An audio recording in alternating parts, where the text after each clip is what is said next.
Queridos, hoje eu poderia falar sobre... Hoje é o Dia das Mães e eu estava meditando essa semana e eu gostaria muito de pregar sobre uma personagem bíblica, uma mulher da Bíblia, até porque é um dia muito especial, E a gente tem tantas mães inspiradoras na Bíblia Sagrada. A gente poderia falar aqui sobre Sara, que lidou com a fé de Abraão, ainda que Deus não tenha falado, direcionado toda a palavra a ela, mas ela acreditou, ela teve fé junto com Abraão e foi mãe de Isaac, já muito velhinha, acreditou, creu. Eu poderia falar de Joquebede, que é uma mulher que mesmo com uma lei de que todo filho menino que nascesse deveria ser entregue para morrer, porque essa era a lei que Faraó instituiu, ela escondeu seu filho 3 meses, ela o colocou no rio Nilo, dentro de um cesto. Ela foi alcançada pela benevolência de Deus. A filha de Faraó encontrou aquele menino, devolveu para ela, para que ela o criasse pelo menos até os 6, 7 anos de idade. E se não fosse a determinação daquela mãe, nós não teríamos Moisés. Eu poderia citar Ruth, que decidiu mudar de localidade, até de país, e decidiu seguir a sua sogra, mesmo quando ela ficou viúva, e mais tarde se casa e dá à luz ao avô de Davi, ou seja, ela entra na linhagem de Davi. Poderia, quem sabe, falar de uma das mais conhecidas, que é Ana, e que, mesmo sendo estéril, creu que Deus poderia lhe dar um filho. E de Ana, Deus não só lhe dá um filho, mas dá o filho, Deus lhe dá Samuel, o único profeta, sacerdote que nós temos na Bíblia Sagrada, que é juiz, profeta e sacerdote. São mulheres tão inspiradoras e a gente poderia falar sobre a história de qualquer uma delas. Mas eu fui levado a falar talvez da mais inusitada aqui, e que talvez numa primeira leitura você acredite que eu tenha até escolhido errado, mas você vai perceber ao longo desses próximos minutos que não, que há uma história linda e com muitas lições. Então eu quero falar de uma mulher que nem nome tem, é conhecida como a mulher cananeia. Então eu quero pedir para você me acompanhar na ACF, Mateus, capítulo de número 15. E nós vamos ler do 21 ao 28, nós vamos ler só esses versículos que contam toda a história dessa mulher. E diz assim: e partindo dali foi para as partes de Tiro e de Sidom, e eis que uma mulher cananeia que saíra daquelas cercanias clamou dizendo: Senhor, filho de Davi, tem misericórdia de mim, que minha filha está miseravelmente endemoniada. Mas ele não lhe respondeu palavra. Os seus discípulos, chegando ao pé dele, rogaram-lhe, dizendo: despede-a, que vem gritando atrás de nós. E ele respondendo disse: eu não fui enviado senão as ovelhas perdidas da casa de Israel. Então chegou ela e o adorou, dizendo: Senhor, socorre-me. Ele, porém, respondendo, disse: não é bom pegar o pão dos filhos e deitá-lo aos cachorrinhos. E ela disse: sim, Senhor, mas também os cachorrinhos comem das migalhas que caem da mesa dos seus senhores. Então respondeu Jesus e disse-lhe: ó mulher, grande é a tua fé, seja isso feito para contigo como tu desejas. E desde aquela hora a sua filha ficou sã. Queridos, essa passagem bíblica conta a história de uma mulher extraordinária. Eu vou mais longe, uma mãe extraordinária. Essa mulher, ela era uma mulher casada e tinha uma filha. Ela não era uma mulher viúva, porque a Bíblia, ela leva muito, a palavra de Deus leva muito em consideração a viuvez. E há, por toda a palavra de Deus, uma responsabilidade que as pessoas têm que ter sobre as viúvas. O Senhor, Ele ama de forma muito especial as viúvas, e a gente vê isso na Bíblia toda. Por isso, toda vez que uma mulher é viúva, a Bíblia não deixa passar, e a Bíblia cita que ela era viúva. Nesse caso específico, essa mulher, ela não tem essa citação, que significa dizer com certeza que essa mulher era uma mulher que tinha marido, né? E vivia dentro de um lar, mas um lar, uma casa, não sei nem se posso chamar de lar, mas a princípio, uma casa de muita dificuldade. Essa mulher tinha uma filha, então ela não só é uma esposa, como ela também é mãe. Mas a casa dela tinha uma estrutura familiar terrível, terrível, brechas para todos os lados. E a omissão aqui da figura do pai mostra um marido, um esposo, um pai completamente omisso, que provavelmente não dava a mínima para aquela dinâmica terrível daquela casa. O marido, ele não quer ver, não queria perceber quantas brechas estavam sendo abertas, quantas portas estavam sendo abertas dentro da sua própria casa.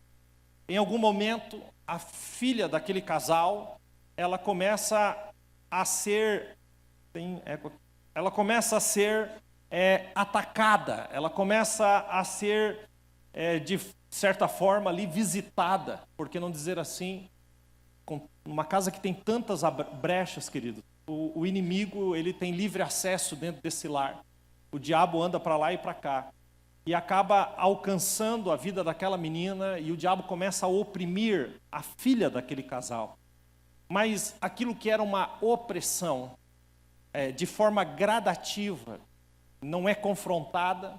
A legalidade do diabo dentro daquela casa é tão grande que aquilo que era uma opressão virou uma possessão.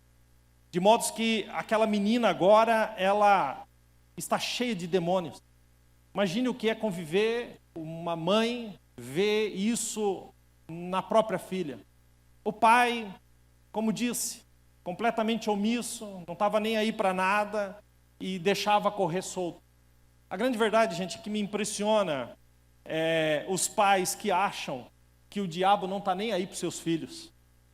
Me impressiona pais que acham que o diabo vai ligar para os seus filhos a partir da adolescência.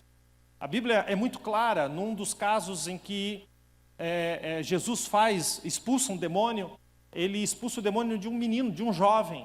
E ao perguntar para o pai desde quando aquele jovem sofria daquilo, o demônio pegava aquele jovem e ele era lançado no fogo, ele era lançado na água, ele rangia os dentes, numa situação terrível. E quando Jesus pergunta para o pai desde quando aquele jovem sofria daquilo, ele diz desde a infância. E a palavra ali, infância, se refere à primeira infância. Está falando de até 5 anos.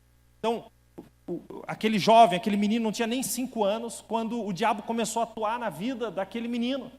Mas um menino de 5 anos, uma criança de 5 anos, ela não tem capacidade de abrir brecha para o inimigo. Então, essa brecha vem dos pais. Essa brecha vem da família, daqueles que os cercam. Seja com atitudes, sejam com ações, ou com falta de ações. Né? Pais que, e talvez isso me impressione, porque nós temos pais que, pelo fato de achar que o diabo nem liga para os filhos, e que isso vai ser um problema para o próprio filho resolver lá na frente, quando lidar com as questões da adolescência, pais então que nem oram pelos seus filhos, pais que não abençoam seus filhos, pais que lançam palavras terríveis sobre os seus filhos, pais que entregam seus filhos a talvez uma das maiores portas que o diabo encontrou para entrar dentro das casas, que é a internet. Pais que não monitoram o que os filhos estão vendo, pais que não ligam o tempo que os filhos passam nisso. E muitos desses pais, eu estou cansado de ouvir isso, de pais que usam essa frase: eu não sei onde errei. Está nítido, está claro, no próprio desenvolver da sua vida. Por isso, pais que estão aqui, orem pelos seus filhos, coloquem a mão sobre os seus filhos, abençoem seus filhos, deem palavras de Deus para os seus filhos, cubram seus filhos de oração, cubram seus filhos de oração. A filha daquela mulher, ela começa a ser deformada pela atuação maligna. A filha do seu ventre está agora num estado de miséria. E ela mesmo admite isso. No versículo de número 22, ela diz: a minha filha está miseravelmente endemoninhada. A miséria, queridos, ela pode ser dividida em 3 partes. A miséria material. A miséria material vive a miséria material. Miséria é diferente de pobreza. Miséria material é aquele que tudo que ele tem é dinheiro. E se lhe tirar o dinheiro, não lhe resta nada. Isso é uma miséria material. Existe também a miséria moral. Aquele que vive, é escravo do pecado, que ama a imoralidade, que vive a duplicidade. Isso é chamado de miséria moral. E tem a miséria espiritual, onde a pessoa vive num estado de desgraça. É como se fosse a coroa das outras misérias. Num estado de desgraça. E a palavra desgraça é sem a graça. É uma desgraça. A mãe admite que a sua filha está na mais profunda miséria. Uma filha devastada pela desgraça. Uma casa regida pela ação do inimigo. Um casamento rachado pela dor. E é aqui, queridos, porque claro que eu tenho que lançar aqui um fundamento para você entender, mas é aqui que esta mulher toma uma decisão. E é aqui que eu começo a descobrir que essa mulher é uma mulher acima da média. É uma mãe acima da média. Pastor, como uma mulher que tem uma filha nessa situação é uma mãe acima da média? Não combina, não dá certo. Não. Queridos, as mães acima da média não são aquelas que erram ou que deixam de errar, mas uma mãe acima da média é aquela que toma uma decisão, independente da situação em que ela esteja inserida. A filha está na miséria? Sim. A minha filha está atormentada? Sim. A minha filha está com o espírito imundo? Sim. Mas continua sendo a minha filha. E quando essa mulher tem essa percepção, queridos, e quem pode medir o coração e o amor de uma mãe? As mães que estão aqui, me respondam isso. Como medir? Quando Deus olha para a terra, esse negócio de amor de mãe está num nível tão alto que quando Deus olha para a terra, Ele vai procurar o sentimento humano mais forte sobre a terra, o amor mais puro e mais forte sobre a terra, para que Deus faça uma comparação com o seu próprio amor. E quando Ele olha para a terra e vê os relacionamentos, Ele destaca o amor mais forte, que é o amor de mãe. E aí, Deus vai fazer o contraponto para apontar para o seu próprio amor. Ele diz assim, ainda que, Isaías 49:15, uma mãe se esqueça do filho que amamentou, do filho que gerou, ainda que uma mãe se esqueça do filho, o Senhor diz assim, eu todavia não me esquecerei de ti. O Senhor diz assim, ainda que o amor mais forte sobre a terra, entre os relacionamentos humanos, falhe, eu não falharei. É o que Deus está dizendo. Mas olha o amor da comparação. É o amor de mãe. O amor que a mãe tem pelo filho que gerou. Né? As mães estão aqui para concordar comigo? Digo amém. Amém? Amém? Então onde que o diabo trabalha? O diabo trabalha, queridos, para destruir o amor, para plantar o ódio, a inimizade, a raiva. E muitos vivem as suas piores inimizades dentro de casa. Piores inimizades. Pais e contra filhos, filhos contra pais. Olha só, quando Malaquias, o último profeta do Velho Testamento, ele vai apagar a luz do Velho Testamento, vai ter 400 anos de período interbíblico, e aí entramos em Mateus. Antes daquela página em branco entre o Velho Testamento e o Novo Testamento, no apagar, nas últimas linhas do Velho Testamento, o Velho Testamento termina com uma palavra de esperança, de que, apontando para o futuro, e o futuro qual era? O futuro era Cristo. Ele diz, o coração dos pais se converterá aos filhos, e o coração dos filhos se converterá aos pais. O que Malaquias, o que o Velho Testamento estava apontando como uma promessa, é de que aqueles que têm o entendimento de trazer Cristo para as suas vidas terão uma restauração familiar. Observem, gente, A gente fala, quando aceita Jesus, a gente diz assim, eu me converti ao Senhor. A conversão é uma meia volta, são 180 graus, eu estava indo para lá, vou em outra direção. E há uma promessa de conversão, de restauração familiar que começa nos relacionamentos entre pais e filhos. Os pais se convertem aos filhos, os filhos se convertem aos pais, derrubando o muro de inimizade. Quantas mães têm nos filhos os seus piores inimigos? E os filhos que têm nos pais os seus piores inimigos? Por quê? Porque o diabo trabalha dessa forma. Mas essa mulher, ela olha para a filha e ela tem uma percepção tão simples. A filha é minha. Ela tinha a opção de assistir a sua filha ser consumida pelo inimigo ou se levantar e pedir ajuda. E é aqui que eu começo a destacar o quão extraordinária era essa mãe, essa mulher. Porque ela não busca ajuda numa amiga não crente. Ela não busca ajuda num familiar que não tem nada de Deus. Ela não busca ajuda com vizinhos que depois vão falar dela. Ela não busca ajuda com os amigos e amigas do trabalho que não conhecem o Senhor. Ela se levanta e toma uma decisão. Eu preciso de ajuda, eu preciso que algo aconteça na minha casa, eu preciso que algo aconteça na minha família, então eu vou procurar uma única pessoa que pode resolver esse problema. Jesus Cristo de Nazaré. Ela começa a demonstrar o quão inteligente espiritualmente essa mulher era.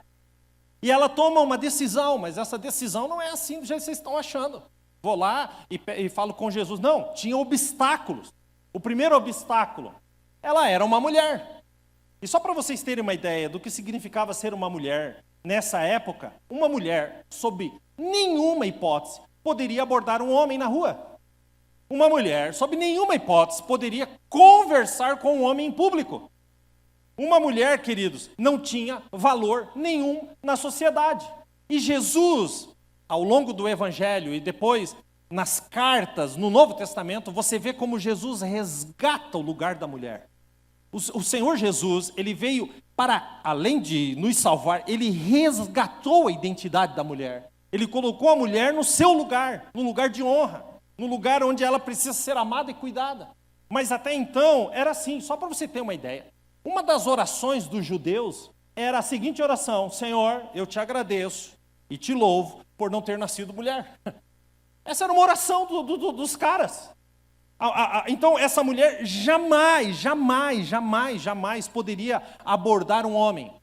Mas quem pode sondar o coração de uma mulher, de uma mãe? Quem? Ela não quis nem saber, meu irmão. Ela falou, não quero nem saber. Eu vou fazer e vou romper esse obstáculo. E ela simplesmente decide fazer isso abordando o Senhor. Esse é o primeiro obstáculo. Segundo obstáculo, ela não era judia. Ela era das terras de Tiro e de Sidom. Ela era uma mulher cananeia. Ou seja, não era a prioridade de Jesus. Mas essa mãe corta a fila da graça. Né? Vocês estão entendendo? Não é para você sair cortando fila de... Eu sou mãe, vou cortar a fila do banco. Não. Não é isso que eu estou falando. Mas ela corta, queridos, a fila da graça. Essa mãe provoca o milagre dela antes da hora. Ela quebra o obstáculo da barreira do fato dela não fazer parte daquela nacionalidade. E o terceiro obstáculo, ela não era de qualquer nacionalidade. Ela era cananeia. E as nações cananeias eram inimigas do povo de Deus. Todas aquelas nações eram amaldiçoadas por aquilo que faziam. E além disso, o povo de Israel odiava a região de Tiro, de onde essa mulher veio, de onde essa mulher apareceu. Por quê? Porque foi desse lugar que apareceu, que surgiu na Bíblia, a pior mulher que já pisou nessa terra, chamada Jezabel. Jezabel era filha de um rei chamado Etbaal. Da onde? Da região de Tiro. Então Israel odiava aquele povo. Essa mulher Jezabel se casa com Acabe. E depois vocês vão ler a história de Acabe lá em 1 Reis, a partir do capítulo 16, você vai entender o significado do que foi essa mulher. Ou seja, aquela mãe, aquela mulher, além de tudo, ela era amaldiçoada pelo lugar que nasceu, pela terra que vivia. Mas o que eu acho tremendo, e aqui a gente começa também a focar em Jesus, é que Jesus, ele cumpriu todas as profecias a respeito dele no Velho Testamento. E uma das profecias que cai sobre Jesus e ele cumpre, e ele precisava cumprir, é uma profecia do Salmo de número 87, versículo 4, 5, 6 e 7. A palavra profética dizia assim, Deus falando, entre os que me reconhecem, ou entre os que vão me reconhecer, eu incluo Babilônia, Filistia, Etiópia e Tiro. Há uma profecia a respeito das terras de Tiro e Sidom, de que Deus iria alcançá-los com salvação, e eles seriam incluídos na salvação. Isso é uma promessa. E olha só, o que o Senhor fala, acerca de Sião se dirá, todos esses, e eu estou focando em Tiro, então, de onde aquela mulher veio, todos esses nasceram nela, o próprio Altíssimo a estabelecerá. Sabe o que está escrito aqui, gente? Está escrito assim, ainda que você não tenha nascido em Sião, mas tenha nascido em Tiro, eu vou incluir o seu nome como aqueles que nasceram em Sião. Quem está entendendo, diga amém. O Senhor, pega isso agora, versículo de número 6 do Salmo 87. O Senhor escreverá no seu livro de registro, aquele nasceu aqui. Isso aponta, queridos, diretamente para o plano da salvação. Por quê? Porque a minha origem, queridos, não é na família A ou B, a minha origem não é na cidade A ou B, mas a minha origem é no Senhor, porque eu nasci de novo. Eu tenho um novo registro. Quem está entendendo, diga amém. E só quem está registrado no céu, aplauda Jesus nessa manhã.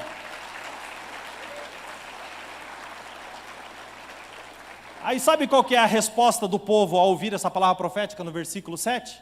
E o povo então, com danças e cânticos, dirão, em Sião estão as minhas origens. Essa palavra quebra qualquer maldição familiar. Essa palavra quebra qualquer maldição que tenham lançado sobre ti. Essa palavra destrói qualquer palavra de desgraça que foi lançada sobre ti, porque a sua origem não está nisso, a sua origem está no céu. O seu nome não está só registrado num livro de cartório, o seu nome tem que estar registrado no livro da vida, escrito pelo próprio Senhor.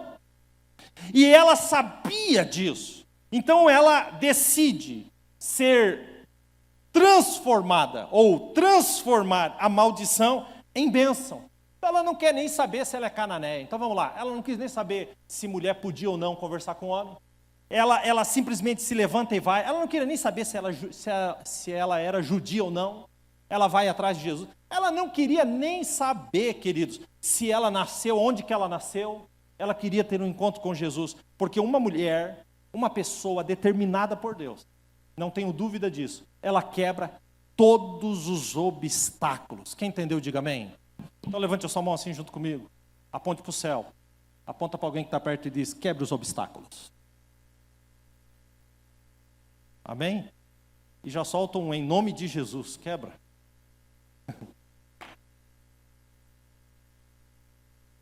Então eu quero trazer algumas lições a respeito dessa mulher. Se você achou que eu estava terminando, não estou nem começando.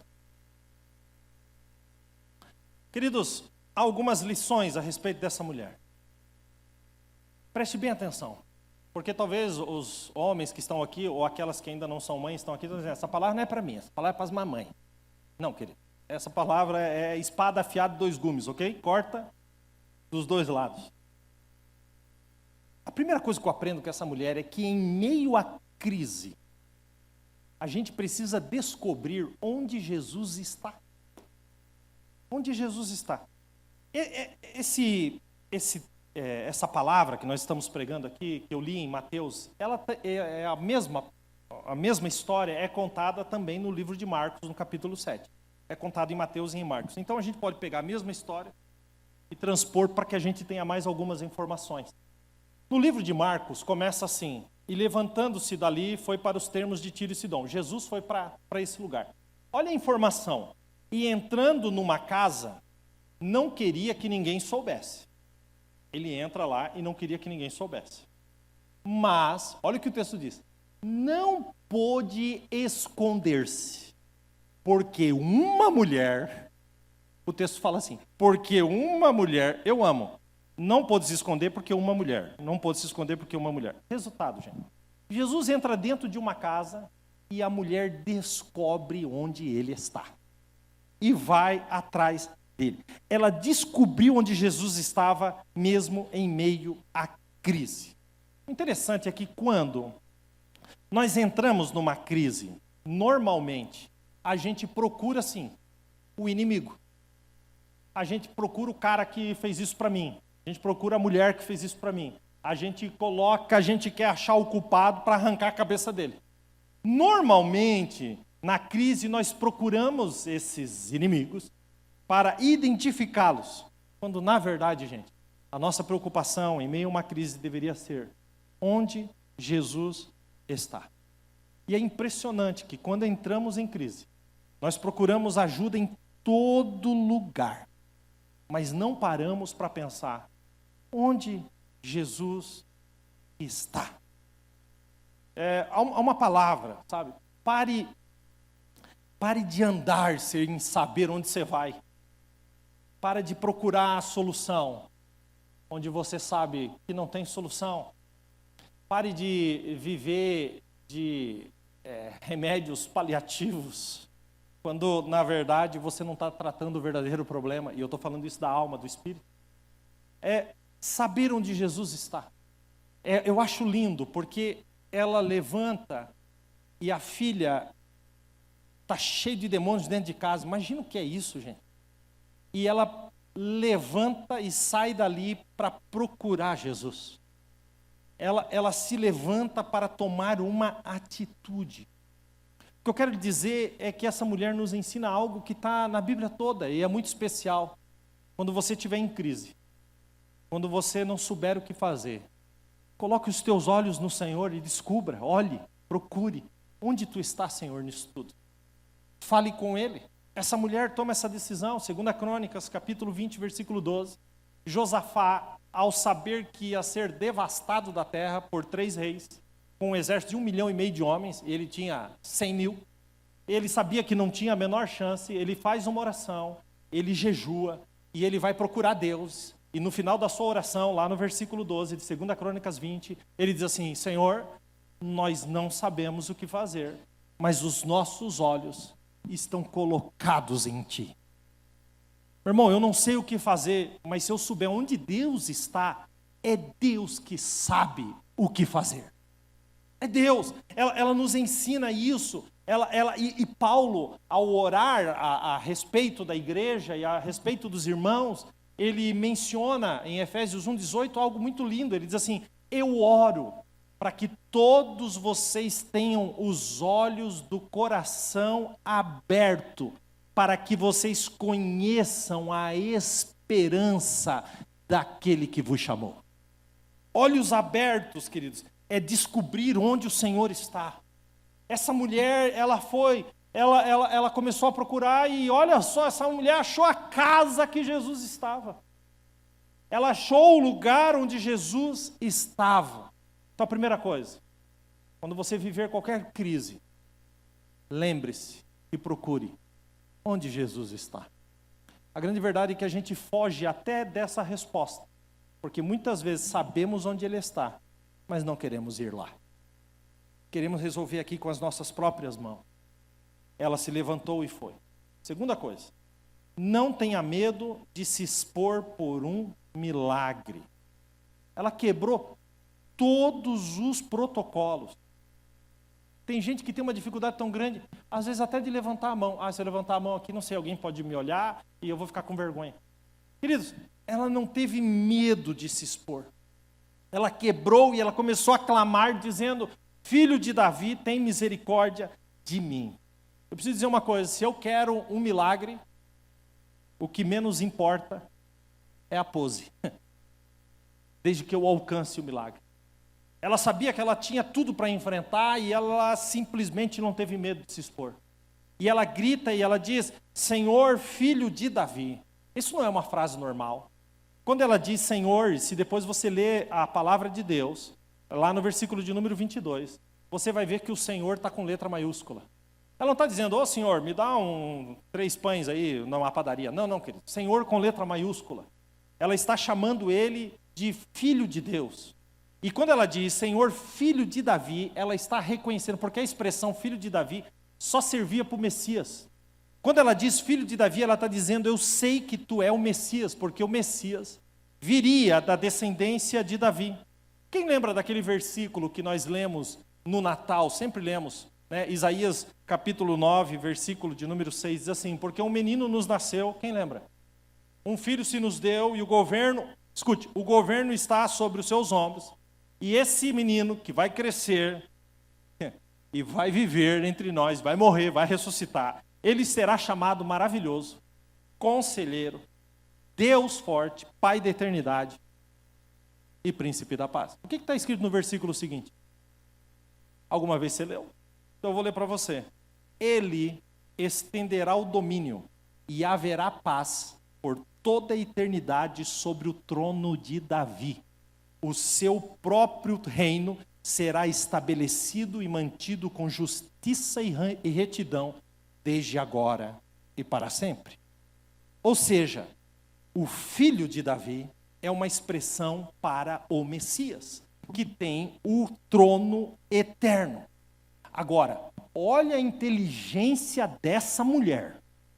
Quando ela grita, Jesus, filho de Davi, ela também está apontando para a genealogia de Davi. E quando a gente vai ler a genealogia de Davi, a gente descobre que na genealogia tem uma mulher lá que não é judia, é moabita, e ela se chama Ruth.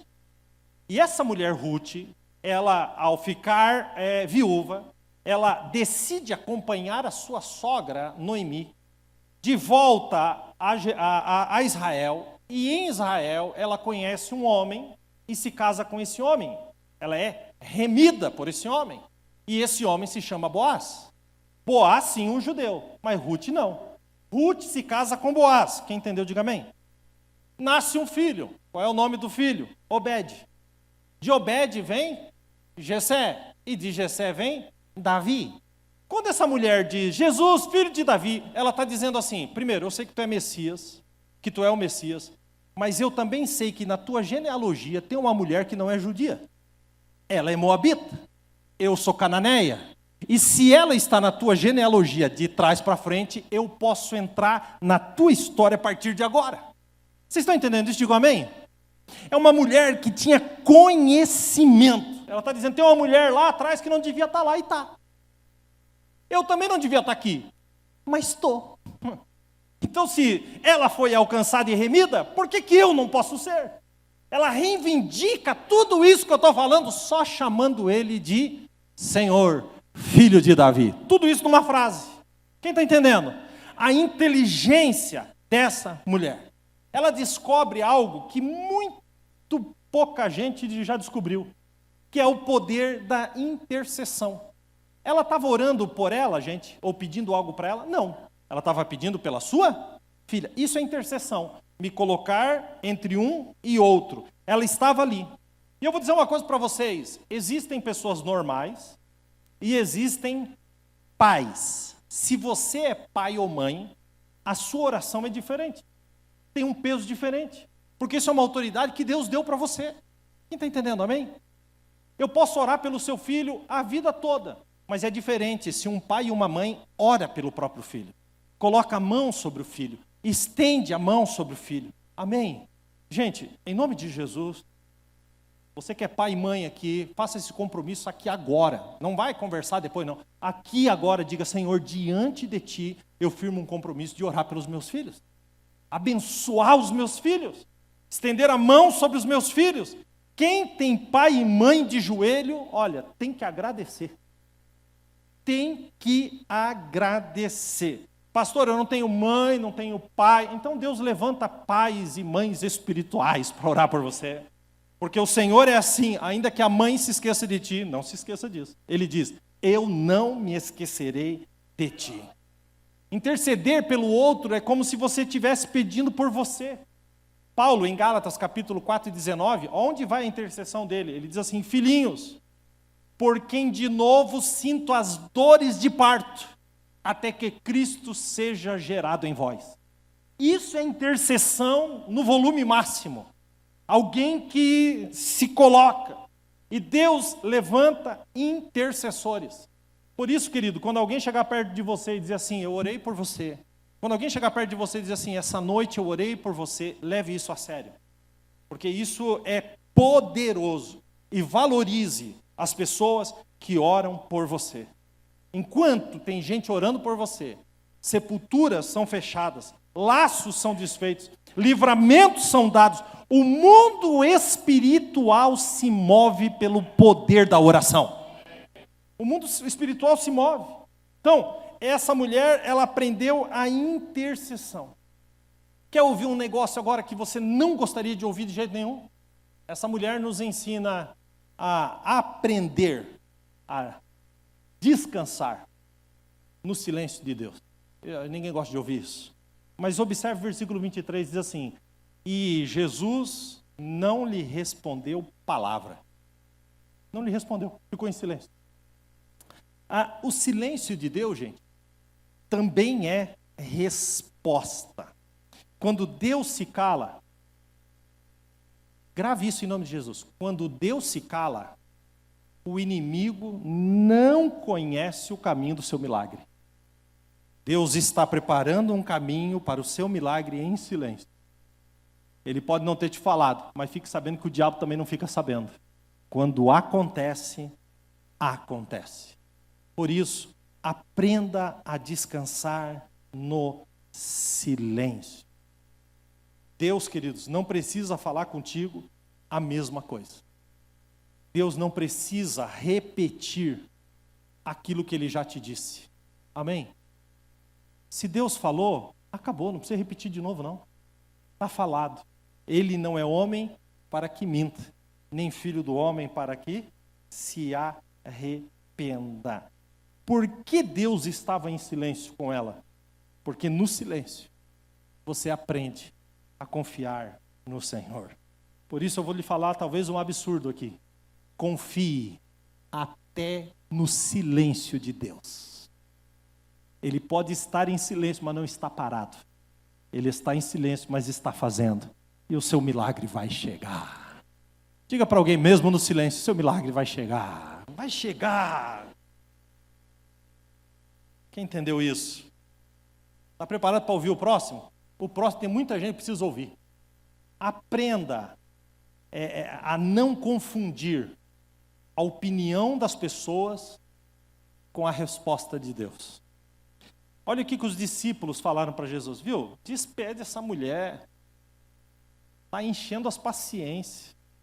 Ela está gritando atrás de nós. Quem que eram os discípulos? Eram os caras que andavam com ele, hein, gente. Ó, andava com o mestre ali.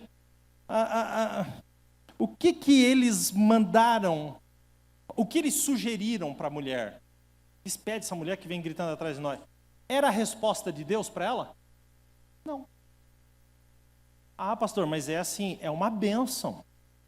Esse irmão é uma bênção. Ah, pastor, você não sabe, essa irmã é uma bênção. Essa irmã anda com Deus. Os discípulos também andavam. E dava um monte de resposta furada. Quem está entendendo isso? Não confunda a opinião das pessoas com a resposta divina. Porque a opinião de uma pessoa pode ser baseada na sua percepção pessoal, nas emoções e nas circunstâncias. E aí você acha que é Deus falando com você, mas pode ser só o desejo daquela pessoa. Na verdade, nós estamos vivendo uma praga. Que praga é essa, pastor? Um monte de gente dizendo assim, eu senti de Deus. Olha, eu estava aqui, Deus me disse. Pastor, isso é praga? É praga quando não é Deus falando. Cuidado. Você que fica se aconselhando com pessoas em nome de Deus. Cuidado, cuidado. Tenha discernimento para não confundir a voz de Deus com a opinião das pessoas. E eu tenho que provar isso na Bíblia. Sim ou não? Quem concorda, diga bem. Não tinha um cara que era o profeta dos profetas no Velho Testamento, chamado Natã. Foi esse Natã que deu de dedo na cara de Davi quando ele pecou com Batseba. Deu de dedo na cara de Davi. O cara tinha uma autoridade. Aí um dia Davi chega para ele. Esse cara de Deus. Davi chega para ele, para o profeta, e diz assim: olha, meu coração está queimando. E eu acho que é Deus. Eu quero construir um templo para Deus. Aí o Natã olha do lado de lá e diz assim: rapaz, é de Deus. Era o que Davi queria ouvir, sim ou não? É de Deus. Que tudo que vier ao teu coração faça, porque Deus está contigo. Davi saiu dali dando pulo de alegria. Aí o Natã, tá? Foi lá para a casa dele, deitou e dormiu. Aí daqui a pouco alguém chacoalha o ombro dele. Deus. Assim, viu? Quem mandou tu falar aquilo lá para Davi? Tu tá achando que tu é quem? Que eu te usei uma ou duas vezes, agora você é o bonzão? Hã? Volta lá e diz para Davi: não, tua mão tem muito sangue, não é tu que vai construir, não. O máximo que eu vou deixar tu fazer é montar o material de construção. Deixar guardadinho para quando o teu filho Salomão vier, ele vai construir e eu estarei com ele. Volta lá, profeta, e agora fala o que eu falei. Aí ele voltou lá no dia seguinte, com a cara lambida. O problema é que hoje esses profetas não voltam. E porque não voltam, tem Davi construindo o templo que não é para construir. Tem gente vivendo uma esperança que está errada. Além de que do mais, a palavra profética no Novo Testamento, ela serve e ela foi trazida novamente, a palavra profética, dentro de um ambiente da igreja local. Porque a palavra profética no Novo Testamento, ela tem que ser julgada. Julga-se o profeta, julga-se a palavra profética, dentro de um ambiente de igreja local, onde todos o conhecem. É assim. Vocês estão entendendo ou não? Então para de ligar lá, sei lá qual que é o número lá do Nordeste do país, 070, fulano de tal, porque alguém te disse que lá tem uma irmã que é assim, ou irmão que é assim.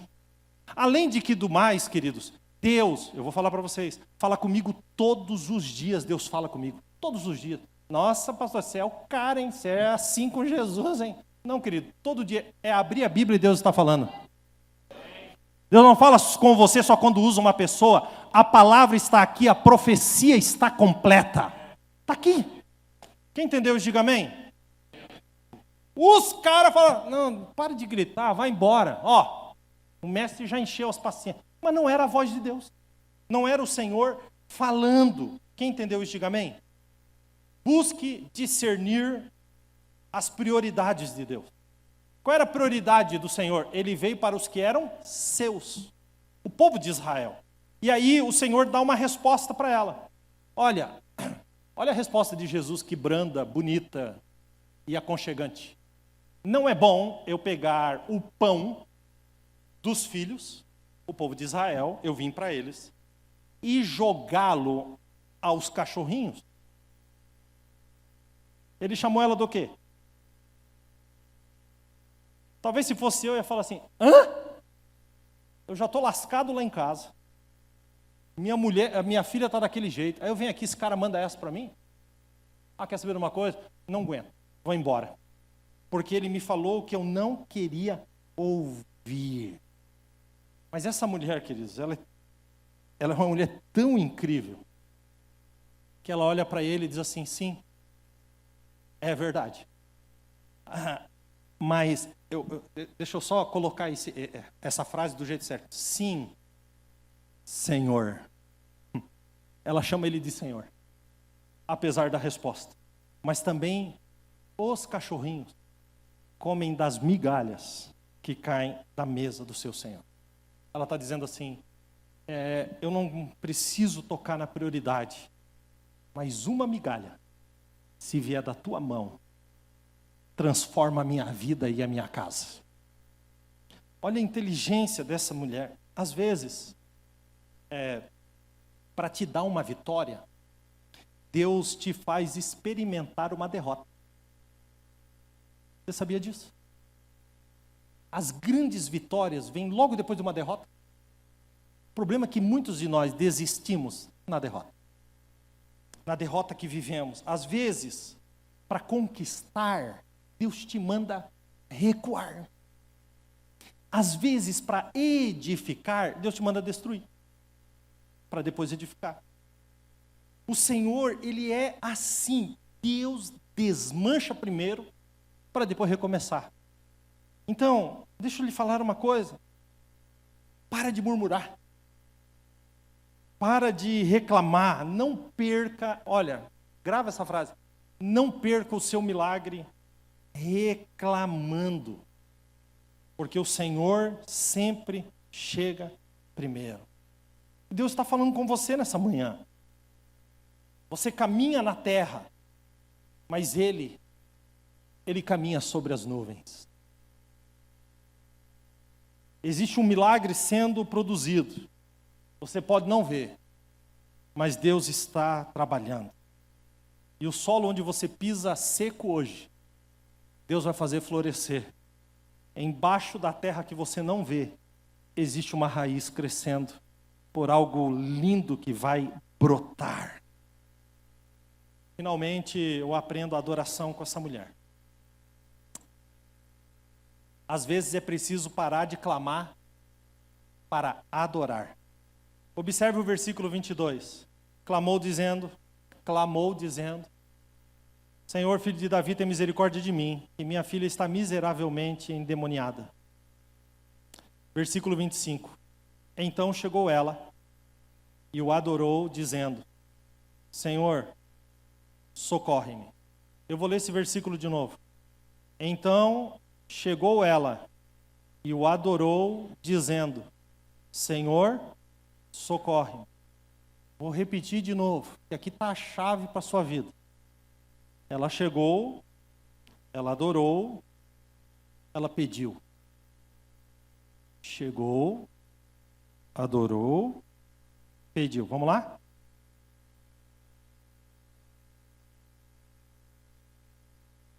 Primeiro se chega, depois adora, e só depois pede. Pastor, antes de eu chegar aqui na igreja, eu já estava pedindo. Então tem gente que é assim, pede, depois chega, e se receber, não sou bobo nem nada. Essa mulher, ela estabelece uma chave. Olha o coração dessa mãe. Então, chegou ela e o adorou, dizendo, Senhor, socorre. Eu posso falar uma verdade aqui para você? É possível que você não tenha nem chegado aqui ainda nessa manhã. Como não, pastor? Estou aqui desde as 10 para as 10? Mas não é isso que eu estou falando. Talvez você esteja aqui, mas a sua cabeça está na semana que você teve. Lá no passado. Ou na semana que você vai ter lá no futuro. Talvez eu esteja pregando aqui e você está pensando em tantas coisas. Ah, pastor, uma bezerra morreu essa semana, eu estou pensando na morte dela. Pensando na morte da bezerra, pensando em tantas coisas. Nem chegou. A mulher, ela chega. Ela chega. O que é chegar? Chegar é entender na presença de quem você está. Entender na presença de quem você está. Ela chega, ela se lança aos pés dele e ela o adora pedindo. Pastor, a adoração não é dar louvor a Deus? Sim. Mas quando o teu coração e a tua alma entende que a tua última esperança é só Ele, isso também é adoração. Quando você entra na presença de Deus e diz assim, Senhor, eu não tenho ninguém mais além de Ti. Mesmo que o teu coração esteja rasgado de dor, isso também é adoração. Chegou, adorou e pediu. Posso dar um conselho pastoral para você? Quanto pior parecer, mais adore. Mais adore. A dificuldade, queridos, não é para piorar a sua vida. A dificuldade é para transformar clamor em adoração. Observe no versículo 22. E clamou. Observe o versículo 25. E adorou. O clamor se transformou em adoração. E eu vou terminar com a resposta de Jesus. E aqui acaba essa história fantástica. Então respondeu Jesus e lhe disse: ó mulher, grande é a tua fé. Seja feito isso para contigo como tu deseja. E desde aquela hora a sua filha ficou sã. Eu vou repetir a resposta de Jesus para ela. Ó mulher. Depois, por favor, leia Mateus 15, 28 e você vai ver que o ó tem acento. Ó mulher. Ela acessou um negócio que nenhum discípulo que estava ao seu redor tinha acessado nunca. A profecia de Salmos chegou.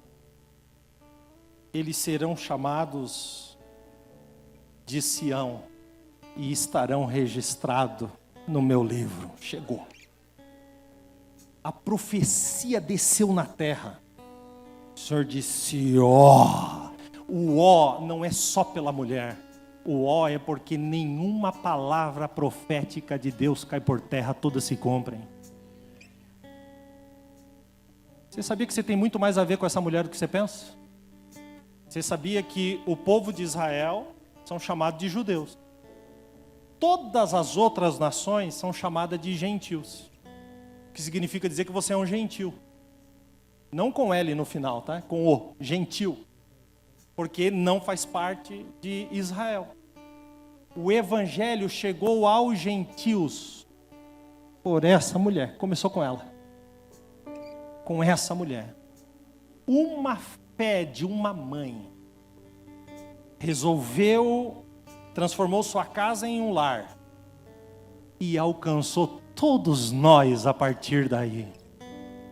Quando Jesus olha para ela, ele sabe o que isso significa, então ele diz, ó mulher, grande é a tua fé, seja isso feito para contigo, do jeito que tu desejas. Oh meu irmão, quando a vontade de Deus se transforma na tua vontade, seja feita como tu desejas. E escute, ele está falando com ela aqui, mas ele está ao mesmo tempo visitando a casa dela. Amém? Sabe o que isso quer dizer? Que Jesus está aqui nessa manhã. Diga amém. Mas Jesus também está visitando a tua casa nessa manhã, enquanto você está aqui. Enquanto você está aqui. Ele visita a casa daquela mulher e liberta, e o texto diz, e desde aquela hora, naquele momento, a sua filha ficou sã. E eu quero terminar com você de pé, para eu terminar esta palavra. Por favor, fique de pé. Escute agora, você ficou de pé, você pode perder a atenção, mas por favor, agora redobre a sua atenção. Eu sinceramente, quem está comigo diga amém. Eu sinceramente não sei o que ela fez. Onde é que estão as mães aqui? Diga amém. O que você faria? Talvez você responderia melhor. Eu não sei se ela beijou os pés dele. Eu não sei se ela se levantou e o abraçou. Eu não sei o que ela disse para ele. E eu perguntei para o texto: o que essa mulher falou para ele? E eu fui mais longe, eu perguntei para Jesus: Jesus, revela para mim o que essa mulher disse para ti. E o Senhor disse: pergunta para as mães nessa manhã, elas têm a resposta. O que você diria para Jesus? Ela vai voltando para casa, a casa é longe, a mesma casa. Casa de desgraça, casa de violência, casa de dor. Mas quando ela chega perto, alguém visitou a casa. E à medida que ela se aproxima da casa, existe algo diferente. Não tem mais grito, não tem mais violência, não tem mais brecha para o diabo. Ela entra na casa e o ambiente da casa, escute bem o que eu vou dizer em nome de Jesus. Quando ela entra em casa, o ambiente da casa é o mesmo ambiente que ela experimentou algum tempo antes na presença de Jesus. O ambiente que ela experimentou do milagre na presença de Jesus agora é o ambiente da casa dela. Não é um ambiente pesado. Jesus está naquele ambiente.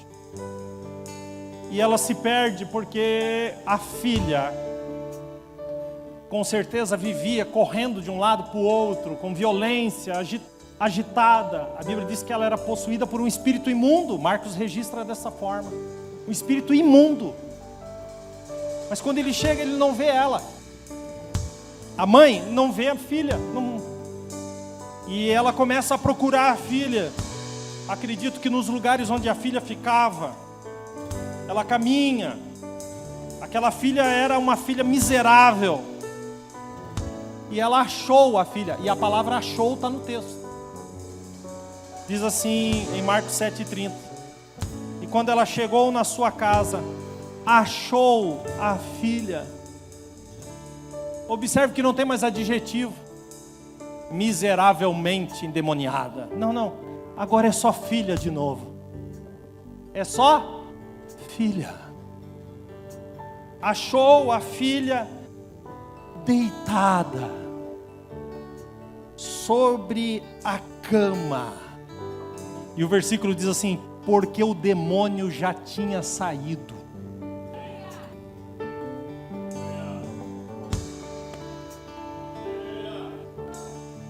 O demônio não saiu porque a mãe entrou, o demônio saiu porque Jesus entrou. Aliás, a mãe nem estava lá quando o demônio saiu. A mãe ainda estava beijando os pés de Jesus, abraçando Jesus. E Jesus estava visitando a sua filha. Deitada na cama, a filha descansando depois de tanto sofrimento. Você que é mãe, me responda. O que você faria? Talvez se sentaria ao lado da cama e abraçaria a filha que há tanto tempo não abraçava. Não tinha mais abraço, mas ela abraçou. Daria um cheiro na filha. Quanto tempo sem dar um cheiro na própria filha? Mas onde Jesus chega, queridos, aquela casa, ela deixou de ser uma casa de desgraça e agora era uma casa com graça. Por quê, pastor? Por quê? Por quê, pastor? Por quê? Romanos 5:20. Porque onde abundou o pecado, super abundou a graça. Super abundou. Eu quero fazer uma oração por você. Jesus está aqui, eu não sei o que você poderia dizer para Ele nessa manhã. Você que é mãe, você que é mulher, você que é homem que está aqui. Mas eu gostaria de cantar um pedaço dessa canção junto com você. E você tivesse um tempo só para cantar isso, com os teus olhos fixos em Jesus. Vamos juntos? Eu tenho fome, eu tenho sede de ti.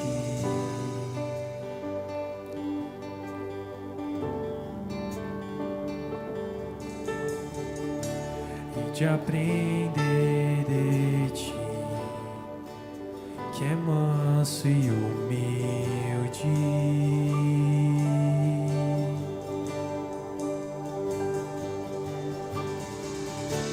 E que um minuto aqui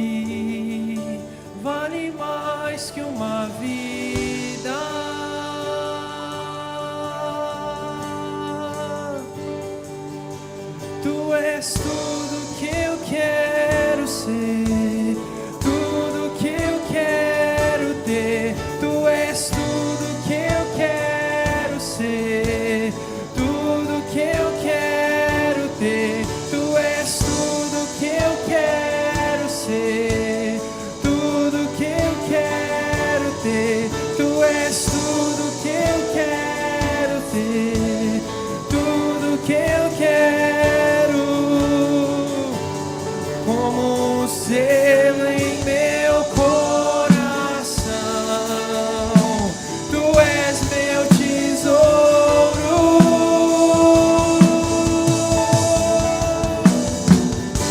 As muitas águas vêm sobre mim, me sinto seguro.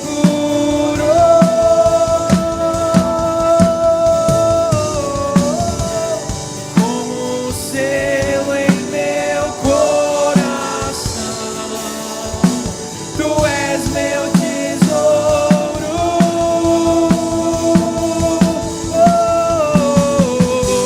As muitas águas vêm sobre mim, me sinto.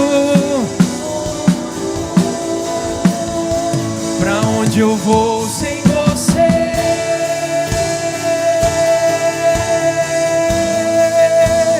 Não sobra nada sem teu grande amor. Tu sabes tudo que eu não sei.